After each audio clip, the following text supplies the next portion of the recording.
you're sitting on a bolster, sit toward the front of the bolster. That will help put your spine in alignment. Once you get into that position, the upper body should start to sort of rely on the lower body, right? So that the upper body can start to drop into the lower body. I put, because I have bony ankles, so for me, I put a yoga mat underneath me, folded in half, and then I put these pillows under my legs, especially for longer sits. For longer sits, like I set myself up, right, so that I'm comfy, and that I don't have to worry about the body, and I respect the body, right? Like, I'm 44 now, so I have a 44-year-old body, and I can't do the things that I used to do, right? So I need to respect and honor that, right? So, yeah, so for the most part, everybody looks pretty comfy in their meditative. Yeah, we can close that, right? So a handy trick for us here is put out your arms like this, turn them so that your chest opens up, scoop them back around, right palm at the bottom, left palm on top, connect your thumbs, right, and then just let it drop.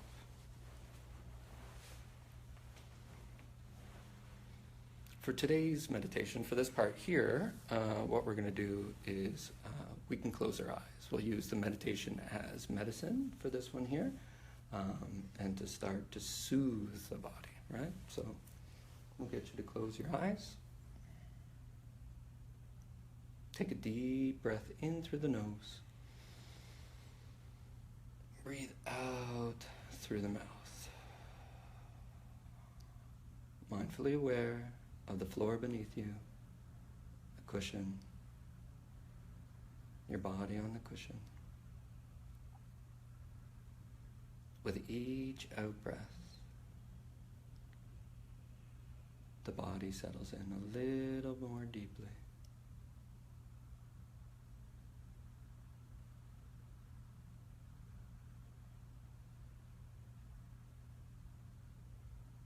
I want you to bring your awareness to your shoulders. Are you holding any tension there?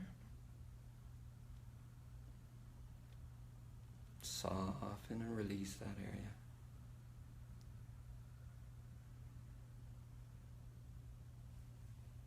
Bring your awareness to your jaw. Soften that area.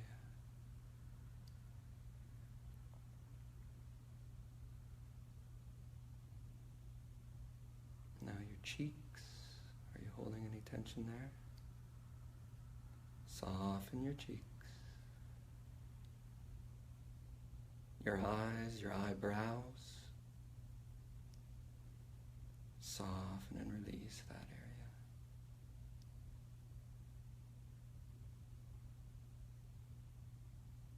Your forehead. Top of the head. Soften and release.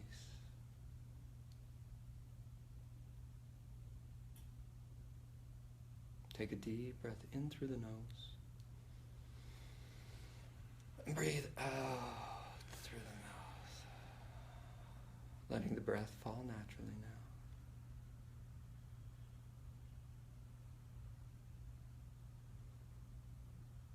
We gently rest the awareness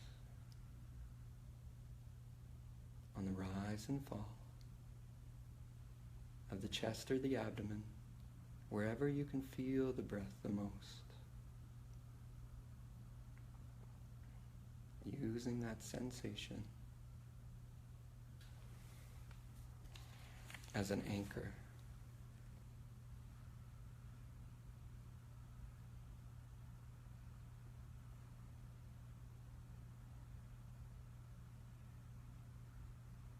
Start to open up to the spaciousness of the room.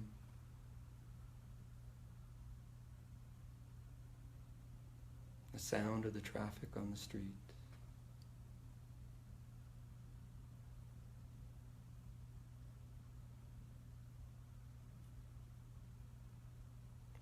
continually, gently having the awareness resting on that tactile sensation.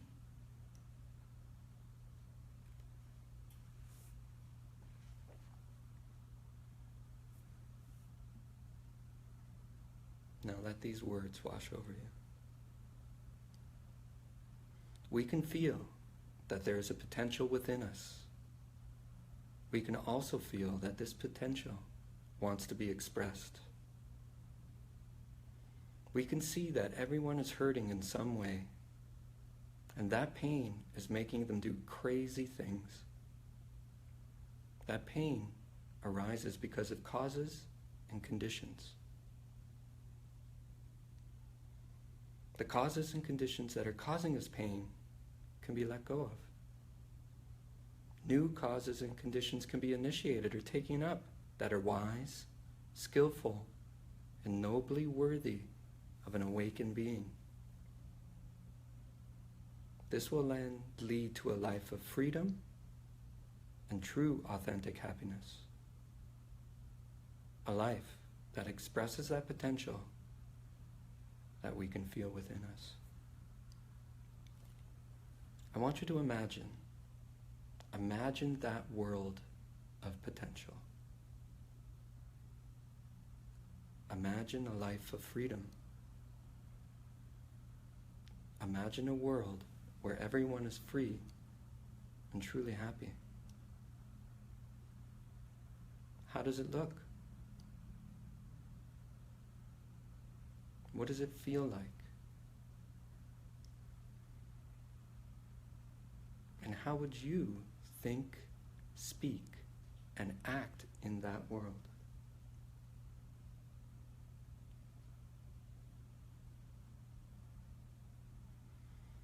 So now, to help us tap into and express that potential, we'll call out now to the Buddhas, Bodhisattvas, masters and teachers of the Dharma of the 3 times and the 10 directions. Please consider us with kindness and understanding, and grant us your blessings that these aspirations may be accomplished quickly. And may it be that we all swiftly achieve enlightenment for the sake of all beings.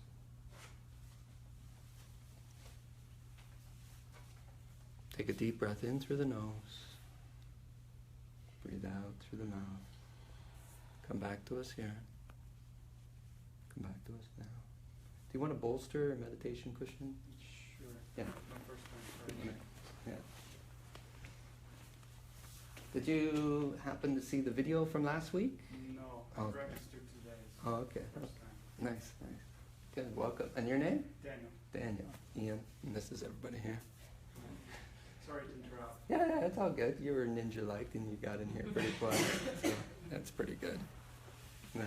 So before we jump into right view, let's talk about, so it's fast week, right? Like we blink and here we are again, hanging out with each other, so that's pretty cool. Any insights, revelations, frustrations, challenges? Were you able to see the Four Noble Truths within the world? Were you able to see when you were getting pulled, attached, taken away? Yeah? How was it? Don't everybody share at once. I'm not sure, some of you may know or may not know. So I'm a manager of an organic grocery store down the street here, Ambrosia. I love my job. I have a great team. I love what I do. And I get to do a lot of good in the world, right, in that sense. And the good thing, the interesting thing about being in retail is that you can see the Four Noble Truths. And that first truth of dukkha, that people are stressed, have anxiety, are worried, right? And sometimes it comes out like they didn't get their sale item and they're ripping you a new one, right? And it's not because of that item. It's because of that loop of pain and hurt that they don't even know that they're in. The crazy part is that we go around, for the most part, believing we're not compromised. Right? And the first noble truth helps you see that you probably are. You're probably hurting in some way. And that pain, that want, that clinging, right, is making you do some silly things. Right? Making you yell at the grocery manager for not, right? And so that's a good thing about, say, that job for me is then I know that. And I know it's not the product not being on the shelf. I know that they got some sort of stress in their life that is able to come out in this moment, and I can bear witness and help them through because of that, right? But if I didn't have that view, if I didn't have that insight, I would just think that person's a jerk, right? Or it'd be like, me bumping up against the world. As opposed to, in that space, you're allowed to be open, and it doesn't bump up against you, right? It doesn't bump up against you, right? No. Did you notice it while you were driving? Yes? I think the car is probably one of the best, Dharma centers in the world. Oh my gosh, right? How often are you creating friction against with what is, right? Traffic needs to go faster, right? That person is what's with this red light right now, right? Mm-hmm. All resisting what's happening. Resisting, right? As opposed to accepting that, I'll tell you interesting. Till last year before, 401, I was going home, boom, I got rear-ended. I pull over, right? And the guy gets out and he's all, whoa, blah, blah, blah. And I'm just like, hey. And he's like, you are so calm. And I was like, dude, when I bought this car, I accepted that I was going to get rear-ended. I accepted scratches, blown tires, broken fuses, everything that comes with a car. I already accepted this. I already knew it was a reality. So when it actually became a reality, I wasn't surprised by it. I wasn't at odds with it, right? And I wasn't attached to the car. It's just a car. Are you safe, dude? Everybody okay? I'm great, Right? And that's part of understanding and seeing that dukkha, right? That, we create so much of the problems in our lives, right? Yeah, so traffic is a great one to do your practice, right? To notice, right? Are you pushing against with what is, right? Are you freaking out and yelling at the people, right? You're getting caught, right? Wanting things to be what they aren't. Just drive. Have a great time, right? For me, car is one of the best places to practice and to see your practice in real life, right? Are you at ease while driving, right? Yeah. Any other places where you got to see it pretty clearly when you were getting caught and torn away? No? When you were tired, you're a little bit more cranky, right? A little bit more snappy, right? Today my girlfriend, she was like, you seem really, really happy this morning. You must have had a great sleep. Nope. For no apparent reason whatsoever, right? Because more and more you become disentangled from a happiness and a joy that's conditioned on conditioned things, right? Independent of, right? So that, like, you get to see things clearly, appreciate them more, because you're not wanting them to be something else, to stay a certain way, right? You hold it gently, loosely, right? Life and everything that comes your way, right? Yeah. Yeah, so more and more you'll start to see it. You can see it. Like I said, it's easier to see when people are getting caught, right? And being jerks to you, right? But when are you being caught, right? When that notice, and more, you'll be able to notice it quicker, let go, release, quicker, let go, release. There it is. Oh, right? Oh, more and more. So right view is again, like, sometimes this is translated as right understanding. You'll see it presented. But more, view, perspective, a new way of looking at yourself and the world, I find is the better translation of that word. And sometimes certain traditions try to jam everything right into that first part. And even like today, I'm going to try to talk about 6 things, right? And they're like big things. Like we could do meditation retreats on like each one of these topics, right? To really absorb them and go through them, right?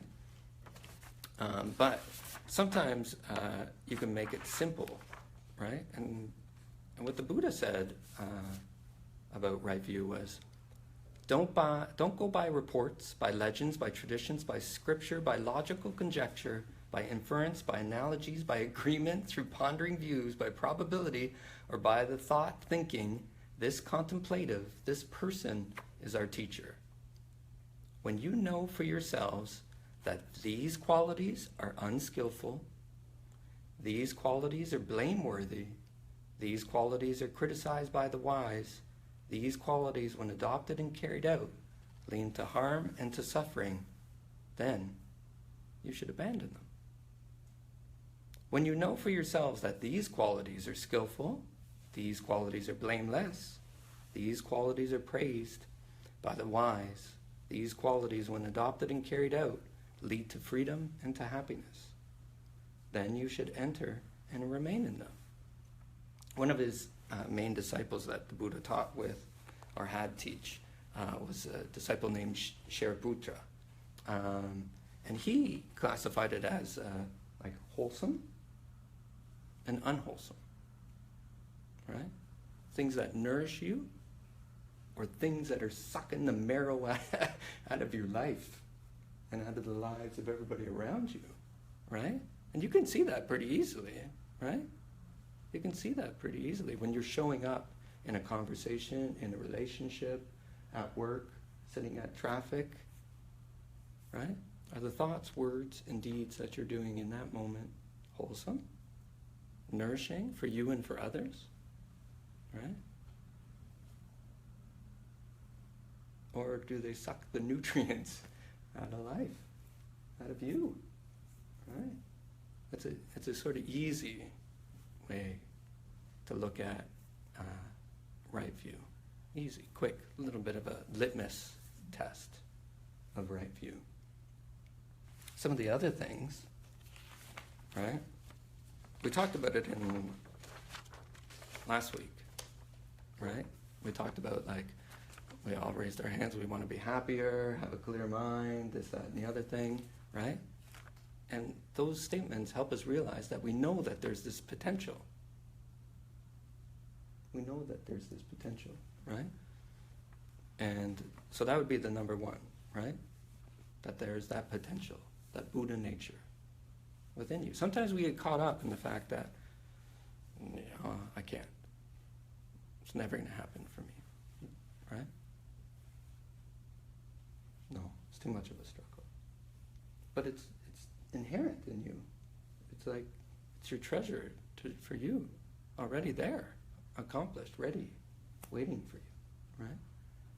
So more and more, you start to believe that it's possible, that this quote-unquote achievement is possible, that this happiness that's independent of people, places, and things is possible, that this calm stability is possible, this clarity is possible, because you get a glimpse of it, and you have a glimpse of it in your life, those moments where you're like, whoa, I was really compassionate today, wow, right? And the next minute you're yelling at the Tim Hortons clerk or something like this, right? Or like you're watching a sunset and you dissolve out of that moment, and it's just that moment arising, that brief beauty, clarity, right? We have these moments, little tastes of these potentials through the day, right? Reminding us, calling us, right? And we can see it and feel it, right? More and more, that practice, that third noble truth, right? Usually it's called cessation, right? But you can look at it as when that petty me mind disappears, there's a lightness, there's an ease, a clarity, a joy.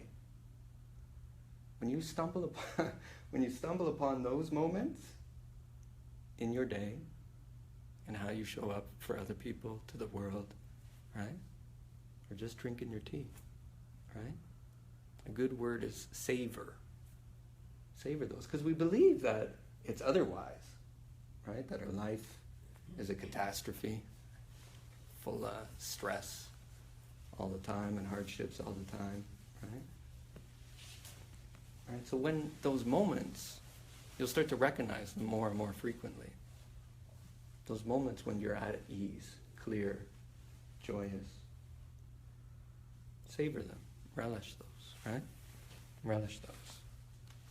Another aspect of right view is what we talked about last week, right? You start to see more and more people are hurting. And because of that pain, because of those wants, that insatiable desire, unquenchable, they do silly things. And you too, we all do. We get caught in these things, right? So we know, right? You see it more and more, right? You start to see it more and more. The next thing we start to see and know, and this sort of gets it back into embracing your own power, that you do have power to change things. Because we are being shaped and we are shaping ourselves all the time through our thoughts, words, and deeds, right? And that you know when you do certain things, when you don't be a jerk to your partner, things go a little bit better, right? Right? So if you look at, instead, most people think karma is like straight A to B, right? But it's this whole interrelated mesh, right? And the simplest way is to see that, okay, how I've been showing up in the world maybe isn't really worthy of me, right? Because if we go back to that, the word that the Buddha used, noble, right? Noble, right?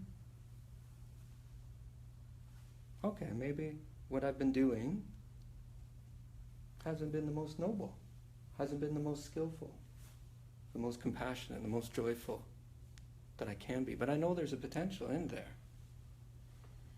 And I'm going to start to shape my life, shape my words, shape my thoughts, shape my actions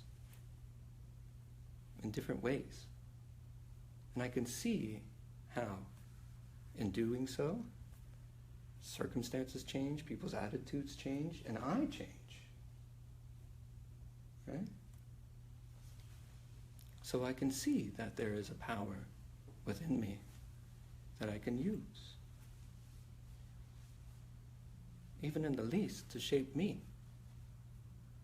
Because, like, how's it going? Chewing on those negative thoughts all the time, right? Judging everybody against standards that are probably crazily unrealistic, right? Shitting all over the place, right? How often a day are you saying this shouldn't be like this? You should do this. They should do that, right? Judging, checking, thinking, all the time. How's it going? It's probably not going so good, right? So we can see, okay, well, this is how this is going. Let me try a different way of thinking, a different way of speaking, a different way of interacting with people, right? If you tie it back, you know, when you're getting pushback from somebody,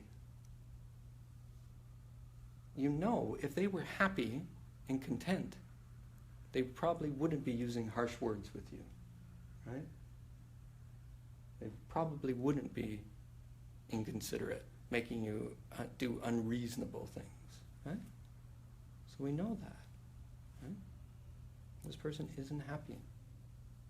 When that arises in you, oh, there it is. I may think I'm happy, I may think I'm going for happiness, but you know what? I'm bearing down on this. I'm grasping at it. I'm wanting it, needing it, desiring it, clinging to it, right? So karma, you start to see that, yeah, your body, your speech, your mind, you can shape. It's malleable, right? You can shape. If we start to notice, and this is a big one, right? Impermanence, right? A lot of times we believe things are going to be the way they are, especially like when it's bad, right? It's always like this, right? It's always like this. But things arise and fall. Rise and fall, right? We're being reminded of it all the day. From morning, transforms into night. To morning, into night. You start to see it more, right? More. Impermanence, right? When that then starts to make you appreciate life, right? That it's fleeting, right? Your life is fleeting. You're not going to be around. And that's, so for a lot of times, for me, I think about impermanence a lot in the sense that, like, I'm going to die. And I don't, like, tomorrow's not promised whatsoever. At all. At all. And that, like, sets a fire on me, right? To dedicate myself to practice and to show up a little differently. But, right? Nothing is permanent. Nothing lasts forever. We start to see the fleeting nature of life and how conditioned things rise and fall. Right? Even like we think about, oh, that mountain is going to be around forever, but it's slowly being eroded down, right? Eroded down. And next, non-attachment. There's no point in clinging and holding on to things that won't last. So with life, we hold it gently, delicately, seeing clearly that it won't last, loving it fully in this moment, but not holding on to it and not holding on to the moment. The practice is a lot about letting go and letting things be as they are. Not how you think they should be, not how you want them to be, not about like the stories that are coloring that moment, right? The chatter that's influencing that moment, right? More and more you'll start to notice when you're getting caught in that chatter, being carried away from that chatter, right? So that you can see life clearer and clearer. Right view includes understanding and seeing the interconnected, interrelated nature of all of us, of everything, right? A good example is like, what do you guys see here? Paper, right? Do you see sunshine? The rain? tree, the logger, the mill worker, the trucker, right? Paper maker, the trucker that shipped it, the packager, the place that it was bought from, right? We're in this paper. This paper wouldn't exist without you right now. Wouldn't have existed without me right now, right? Everything is interrelated and interconnected in ways that are beyond comprehension. Sometimes, like the other day, last week, I was talking to one of my coworkers, and I was like, because like, I don't know, my whole life is my Dharma hall, right? And they're like, they're saying something about, Ian, you're always just like, I saw you looking at the tea and you were just like so happy, right? And I was like, either one of two things is happening for me in that moment, right? Either it's just tea, just no thoughts, just pure that moment. Or I'm looking at the friggin' miracle of that tea box and thinking about the farmer, the printer, right? The person that made the tea bag. It's crazy when you start to look at life. We're walking through a miracle all the time, and we fail to see it, right? We think that we're this isolated unit, but it's not the case, right? Even think about yourself, right? When did you begin? Was it when you were born? When you were conceived? When your parents met? What about their grandparents? There. See how far back? When did you start? You can't pick out, right? But we think we can isolate. We feel, right? Maybe part of that human condition, we feel that isolation, right? Because we haven't been taught otherwise, right? That maybe we're starting to come back to it, seeing how our actions affect the planet, each other, and everything like that, right? Yeah, so like things aren't as simple as they seem, right? Looks just like a sheet of paper. But there's a lumberjack in there having dinner with their family. Right? Yeah. And you're in here. Crazy, right? I don't know. I think it's crazy. I think it's awesome. Right? And so the one, I'll call it the going beyond self. This is the next point. Right? What we believe to be us or I or the ego, we start to look at it that it's like a construct of multiple factors, just like we were talking about in the paper. Multiple factors that we take to be a solid me, solid Ian, right? And this idea or concept of I is just a combination of variables and factors that are in a constant state of flux and are continually changing.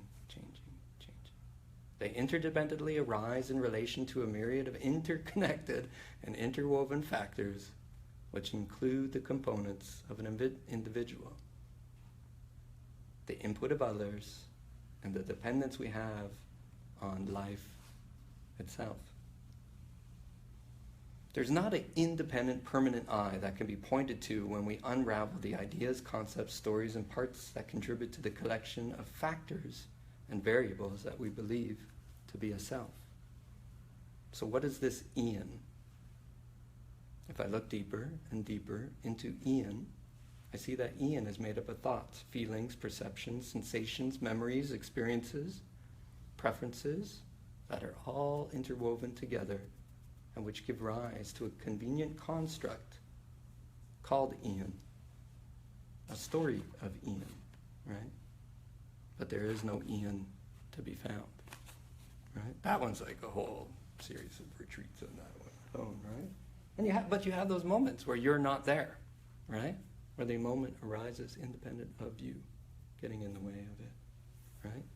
Sometimes that teaching is called like not self, right?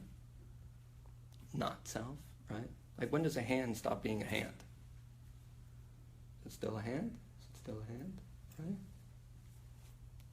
Like, you start to investigate further and further what you believe to be yourself, right? Have you been you this whole time? You know? Does your job define who you are? Usually that's the first thing we whip out at a party. Hey, you know, what do you do? You know, right? Because we try to box, define, right? Categorize, right? But through the practice, this sort of great unraveling starts to happen. And these hard distinctions start to soften and dissolve. Because we see that things aren't exactly how they appear. Right? They're not exactly as they appear. Same with you. You're not exactly as you appear. Right? Are you a body? Are you your emotions, your thoughts? Right? Your stories? Right? Right? That one's a big one. That one needs, like, big unpacking. But yeah, so within right view, these sort of those, what is it? 7 elements? 7 elements come together, right? If we pull it way, way back, right, is what you're doing, thinking, saying, wholesome or unwholesome, right? And how it becomes a little bit more and more wholesome is that you start to believe and experience your Buddha nature more and more. You start to see how you're being caught up in dukkha and the causes of dukkha, right? You start to understand how you can shape the moment, right? Shape yourself. You start to see that everything isn't permanent, that it's fleeting. It arises and falls, rises and falls. So why are you taking it so serious, right?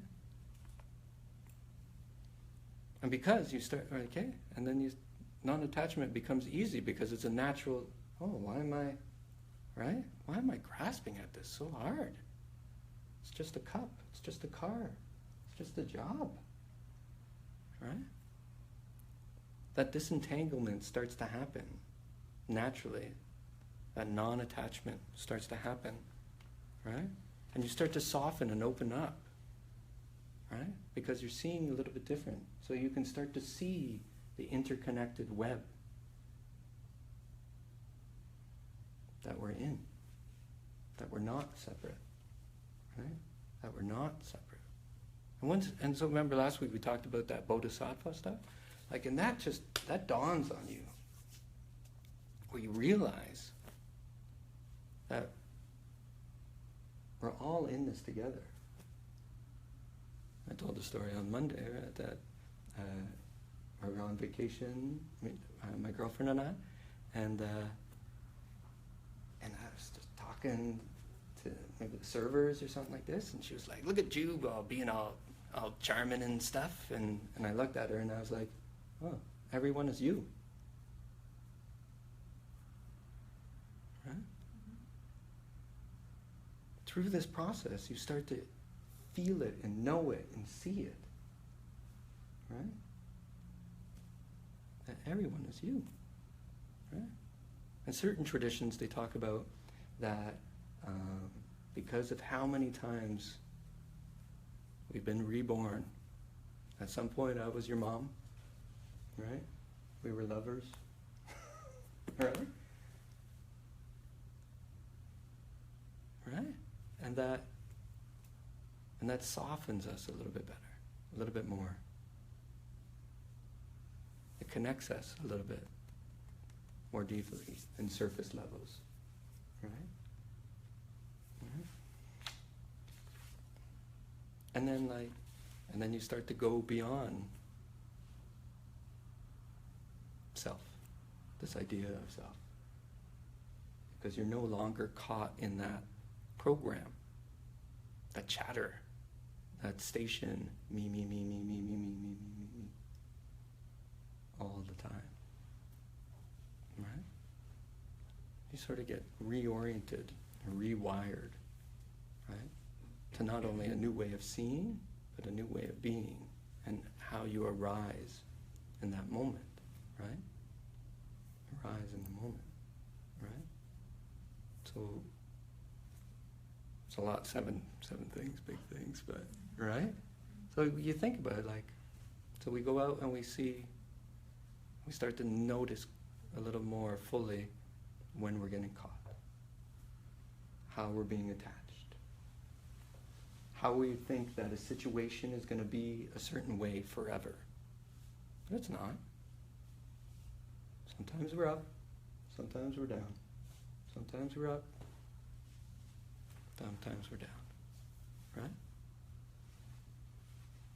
But we only want to be up all the time, right? Up all the time, right? And we're only happy with life when life is in accordance with our wishes, right? When you're not, yeah. But the practice helps free us from that shoulding all over life, right? It helps us free ourselves. And then we show up at ease in the world, at ease with other people. And people respond to us differently because we've responded to ourselves differently, right? And these things, these insights, these practices help, right? Can create that conducive environment. Create that conducive environment. And more, we don't get caught up in end results, in a timeline, right? I was talking to someone today, and they're going through a lot, and they wanted what they were going through to be done, right? And I said to them, I was like, it's as if a flower has started to bloom, and you're shouting at it, right? It started to pop up, and you're shouting at it to open, to bloom. When the conditions are right, it'll do so, right? In Zen they have a saying, spring comes and the grass grows all by itself, right? And you start to see and be at ease with life, right?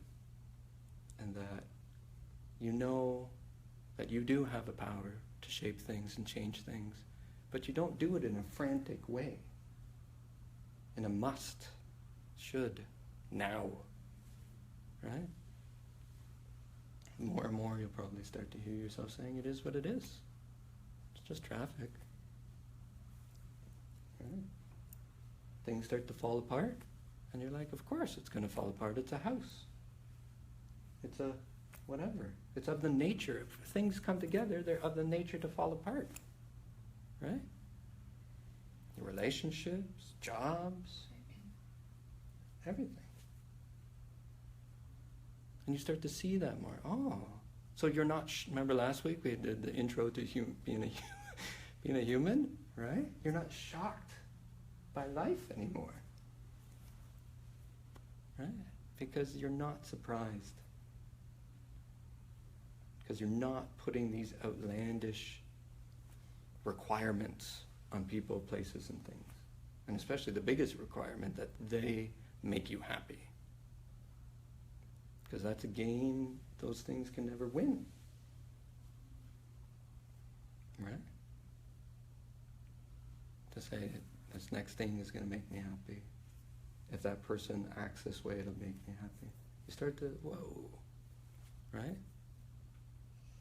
Because you then become a slave to those situations, places, and things, right? Yeah. See what time? Today I prepared today. Yeah. Any questions about these? No? No? Let it seep in. Let it seep in, right? Yeah.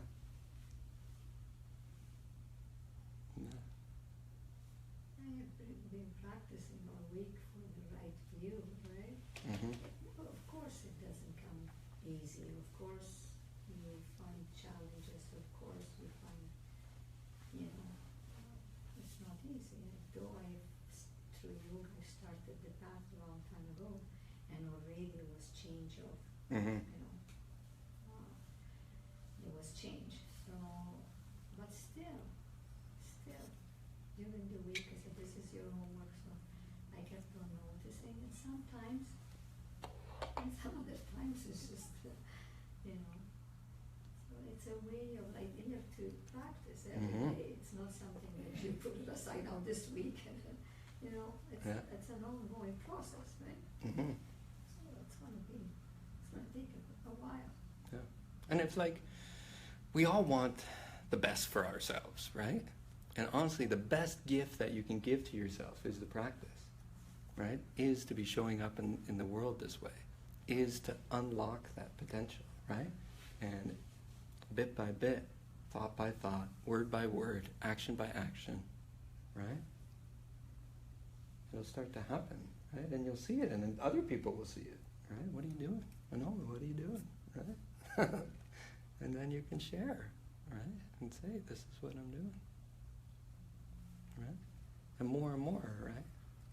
Yeah, it just sort of hits, right? And everything in your life gets reoriented in such a way that you're not, an easy way to phrase it is that you're not getting caught up,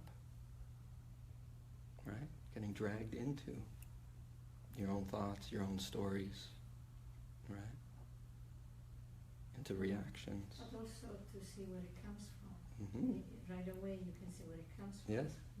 Like I say, I used to have this list of things to do during the day. Mm-hmm. And get to the end of the day and get them done, I was so frustrated, Yes. upset at myself. Yes. I finish this and I finish that. So now, slowly, this has been changing. I was so hard on myself all the time. Right? Mm-hmm. So slowly.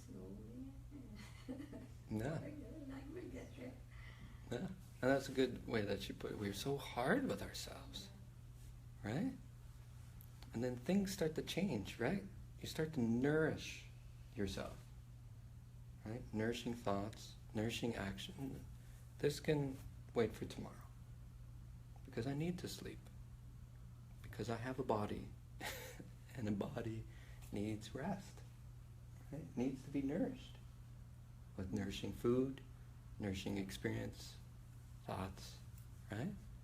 And you start to show up different for every aspect of your life, right?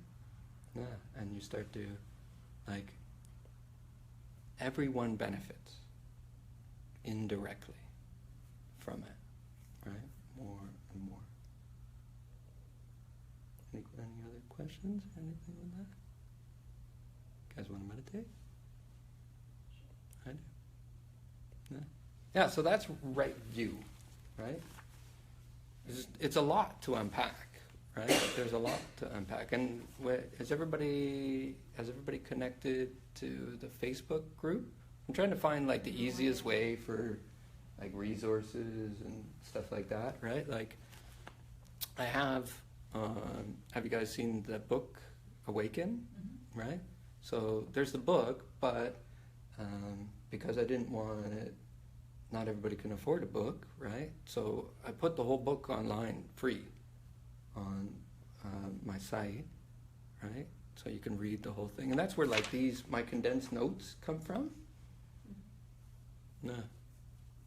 Is the book, and I use these as the teaching points, right? And the talking points, right? And then we have the video now. Hi, guys. That stuff, right?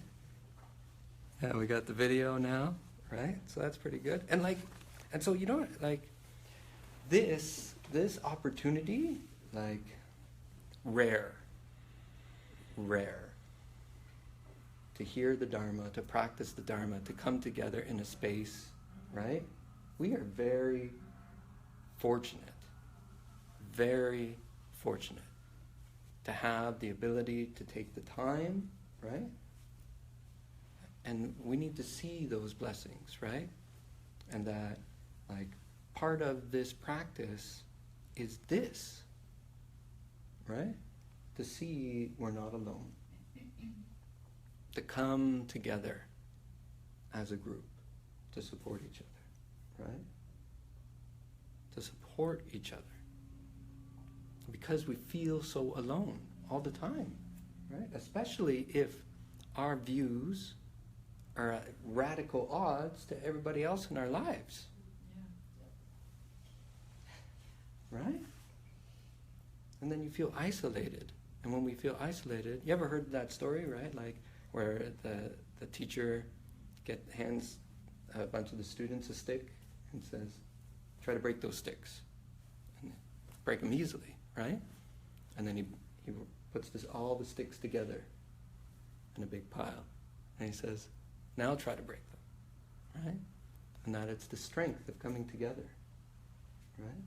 Strength of coming together. And we like to think too, sometimes in this coming together, we create a story that it's supposed to be perfect, right? And so part of this is that we have the strength and the compassion to be open and vulnerable for each other, to help each other, to hold each other, to listen. Because we're probably not getting that anywhere else. Right? So it's not only, right, we come, I don't want you to think that this is, like, then this becomes a candy, right? Information. No, right? The Dharma is about insight and transformation and connection, right? Right? So in my hope that you guys get to know each other as well, support each other, right? Help each other, right? And that we start to create something beautiful here. A sanctuary, a garden that nourishes us, right? And helps us grow. So that when we go out into the world, right? We are a blessing and not a burden to the world. And that's a good way too to see how you're showing up. When I show up in the world, am I a blessing or a burden? Am I bringing people up or bringing them down? Are my words cutting or curing? Right? Then you can start to see it, right? Like it doesn't have to be so complicated, right? Then things start to unfold and unravel. But this is, right, our incubator, in essence, right? Our incubator to help cook out the Buddha in you. Right? Okay, that's a lot of blah, blah, blah. Okay. Anybody want to take a pee break before we go? No? We'll go to meditate? Good. You guys good? Okay, good. Okay. So, we'll take the posture, right? Anybody need any additional cushions? Do you need some cushions for your knees or your ankles or anything? You got a whole bunch beside you. Right? Yeah.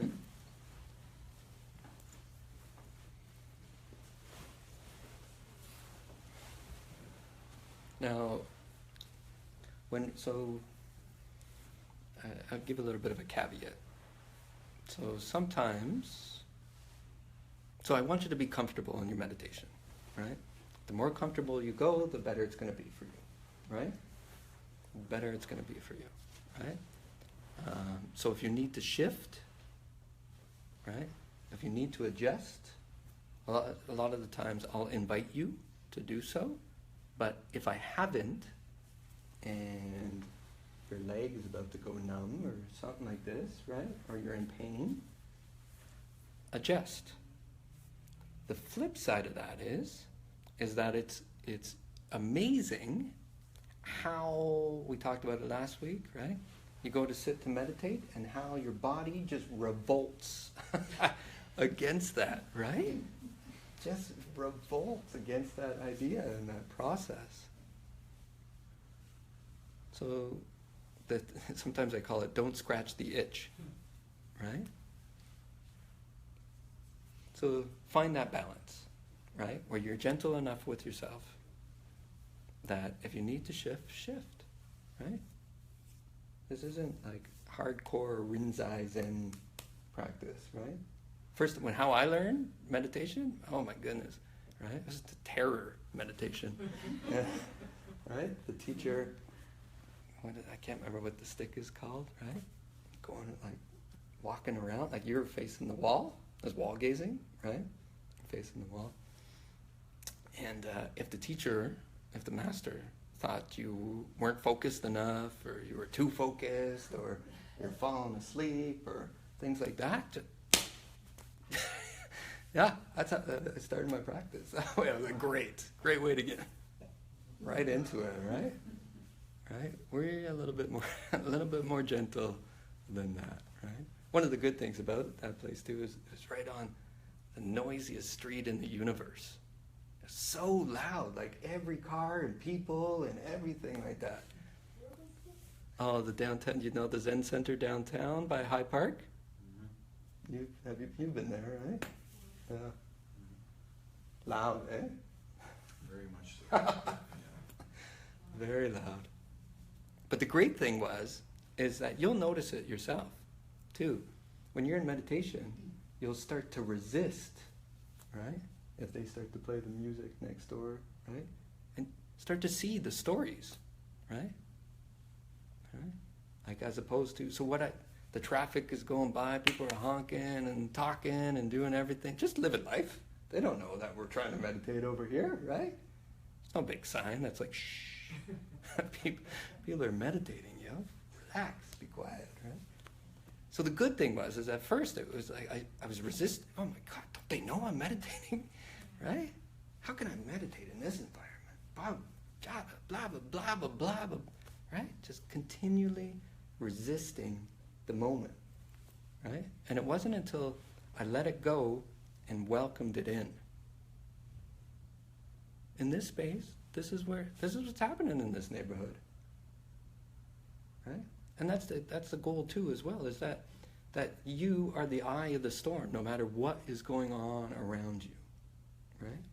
So if you're in meditation, right, and these guys turn on their bass speakers,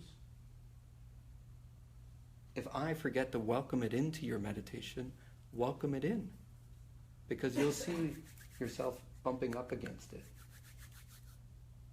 saying how this moment should be. We're very fortunate that they aren't bumping the speakers tonight, right? And that we have this beautiful space, quiet, right? We have equipment to support our practice, right? Right? But yeah. So you start to notice, right, when you're resisting, right? So with all that being said, let's take a meditative posture.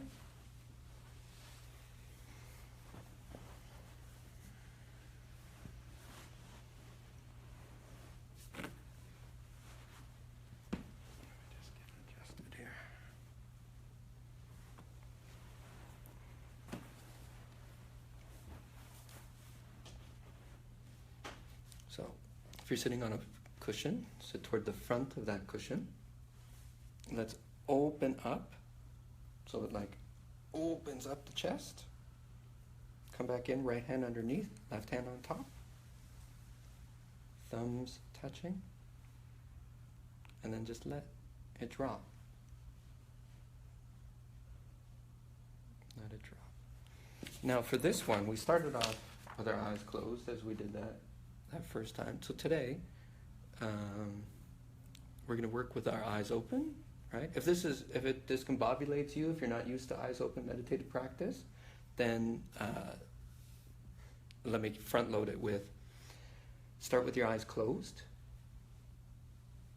Hood your eyes, so open them gently so you can just sort of make out the floor. And then when you get comfortable, open your eyes, right? In most meditative practices with your eyes open, they tell you to find a spot on the floor and they tell you to focus on that. A lot of times people focus on it like a laser beam, like we talked about, and burn out their willpower fast. So the trick is to find that spot in front of you. Luckily we got this floor so we can find a little nook somewhere or some sort of knot.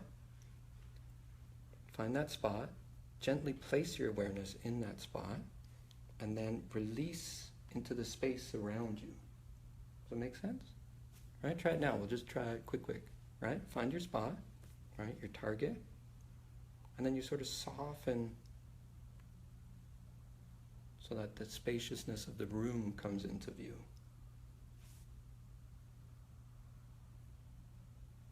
Yeah? Okay. Again, so if it's not helpful to meditate with your eyes open right now because we aren't used to it, a lot of people close their eyes when they meditate because they need medicine and solace and rest, usually, right? But with your eyes closed, you're usually prone to thoughts, rumination, imagination, right? So eyes open is what we do. Okay, so let's get settled in here.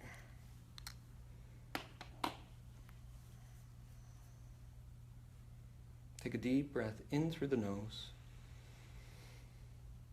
and breathe out through the mouth. Mindfully aware of the floor beneath you, the cushion, your body on the cushion. With each out-breath, we allow the body to settle in a little more deeply.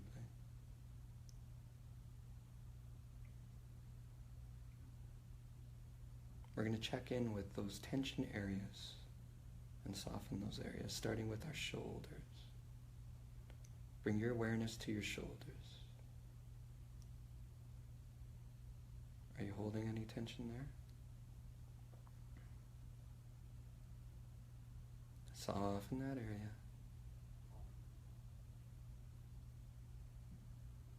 What about your jaw? Soften your jaw. Bring your awareness to your cheeks.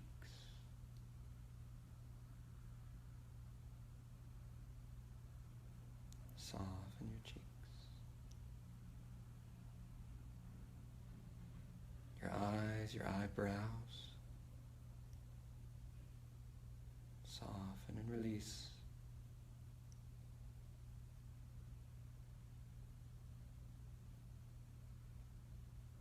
Your forehead. The top of your head. Soften. Soften.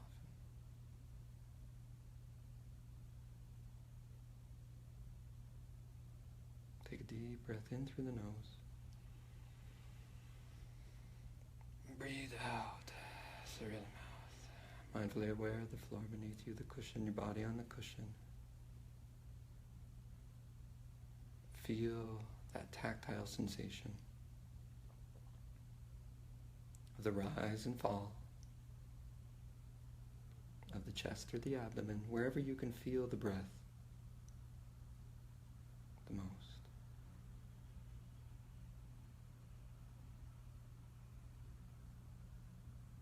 As well,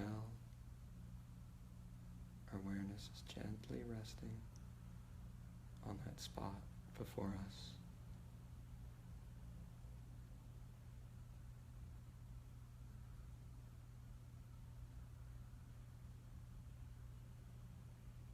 That rise and fall helps to anchor us.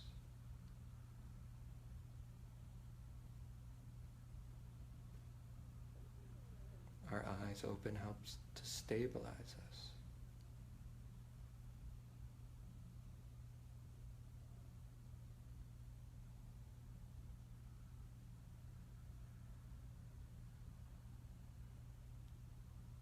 Soften into the spaciousness of the room around you.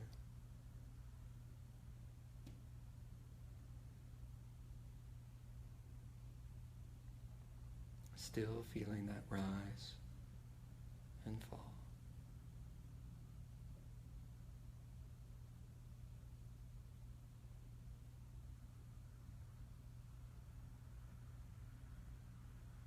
Maybe we hear the street and the cars for the first time.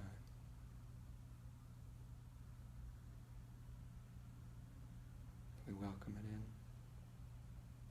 We soften even more.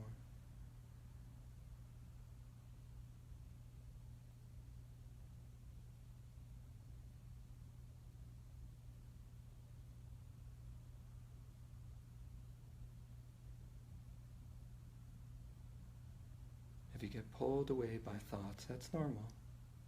Just come back to that tactile sensation and come back to that spot on the floor. Just start again. Easy.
If you need to shift or adjust your posture, you're invited to do so.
After 2 more breaths,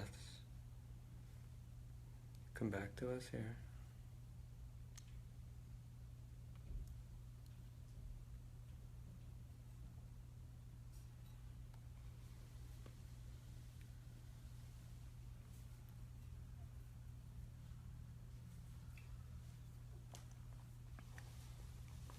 How was meditation today for everybody? On target, off target? Yeah? Getting carried away by thoughts or? Yeah. Yeah. I use sound for my meditation. Mm-hmm. That's what I focus on. So I find when someone's talking, it sort of interrupts me listening to the traffic Mm. that comes in. Mm-hmm. That's sort of your natural anchor point is Yes, sound. sound? Sound. Mm-hmm. Yeah. Okay, good. It's always good that you're close to the traffic and everything Yeah, like yeah. that's helpful. Yeah. And so you would notice getting hooked and you're thinking about Netflix As and I started thinking, I would just focus back on the Yeah. traffic Yeah. and when it shut off. everybody notice when we're getting hooked? Everybody's just perfect Zen master that's meditating. Clear blue skies, yeah. Those thoughts just Right? coming. And so the interesting thing about our meditative practice is that it's a reflection of our actual practice. Notice when you're getting caught. Notice when you get caught. Yeah? Like a simplistic form of it, right?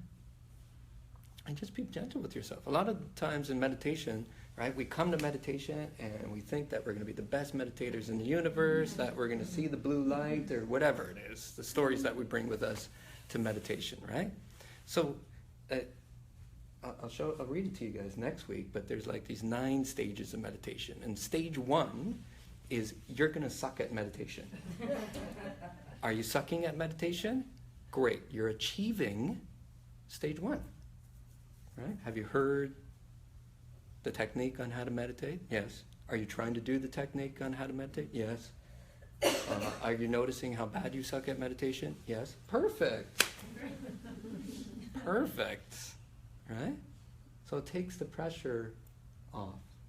Right? Because the meditation could be the next game that we get ourselves into, right? Right? Or we cling to, we have a really good meditation, clear, our heart bursts open, and I'm at one with the universe. And then the next time we come to this cushion, right, we are expecting that. Right? Right? So you just notice, let it go, right?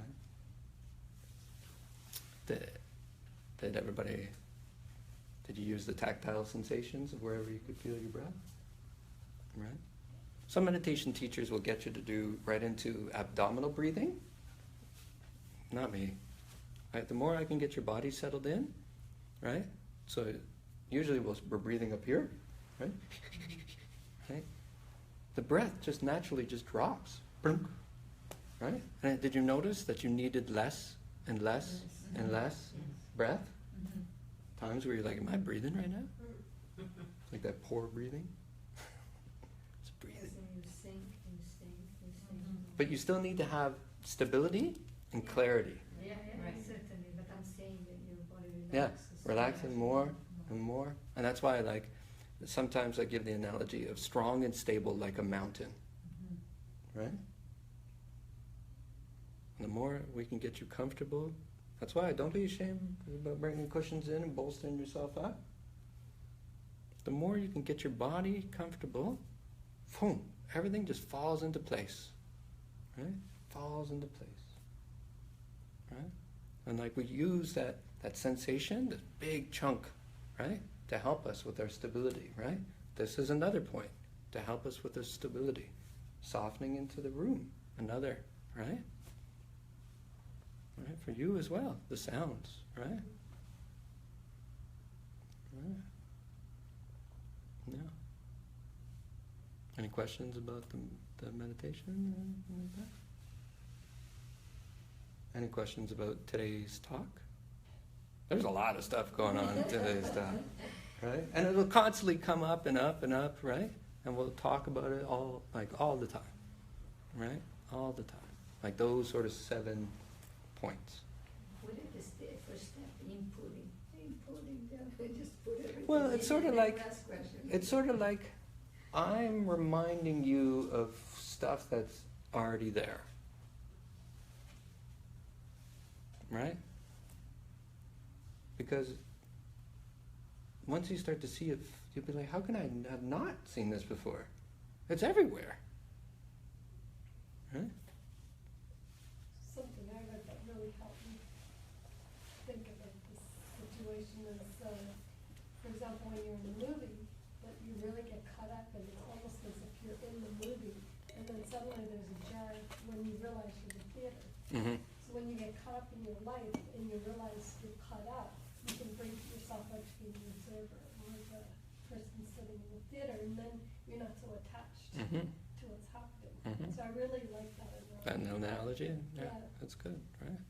Yeah, because more and more you'll get attached, entangled, right?